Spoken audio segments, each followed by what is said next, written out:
పెద్ద సభ జరుగుతున్నప్పుడు వచ్చాడు, పాట పాడాడు. దేవుని గురించి చాలా గొప్పగా గట్టిగా పాడాడు. అక్కడ ఉన్న వాళ్ళందరూ ఆయన పాటలకు పరవశించిపోయి చప్పట్లు కూడా కొట్టారు, చాలా అభినందించారు. అదే పెద్ద ఆయన మరుసటి రోజు ఎక్కడ పాడుతున్నాడు తెలుసా పాటలో? మా మందు షాప్ దగ్గర పాడుతున్నాడు.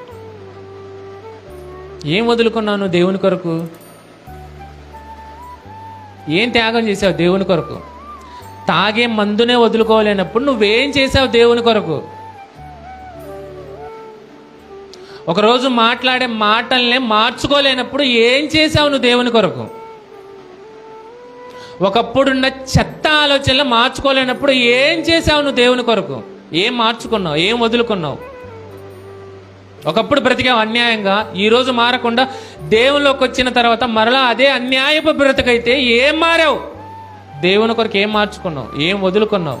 నువ్వు సంవత్సరాల మందిరానికి వచ్చి కూర్చొని పాటలు పాడి ప్రార్థనలు చేసి సరిపోదు. నీ మాటలు మారనప్పుడు, నీ బ్రతుకు విధానం మారనప్పుడు, దేవుని కొరకు ఏదైతే అది వదులుకోవాలో అది వదులుకోకుండా నువ్వెన్ని సంవత్సరాలు వచ్చి మందిరంలో కూర్చొని వెళ్ళిపోయిన దేవుడు ఏమన్నా తెలుసా? ఎవడు రమ్మన్నాడు అసలు మందిరానికి నిన్ను? నీ బ్రతుకు విధానం మారనప్పుడు, నీ జీవితాన్ని నువ్వు మార్చుకున్నప్పుడు. ఇశ్రాయేలు ప్రజలు అంతే చేశాడు. దేవుడికి ఏం కావాలి? బలి కావాలి. దేవుడికి బలి ఇచ్చేస్తే సరిపోతుందిలే, మనం ఎలా బ్రతికే అలా బ్రతికేస్తే సరిపోతుందిలే అనుకున్నారు.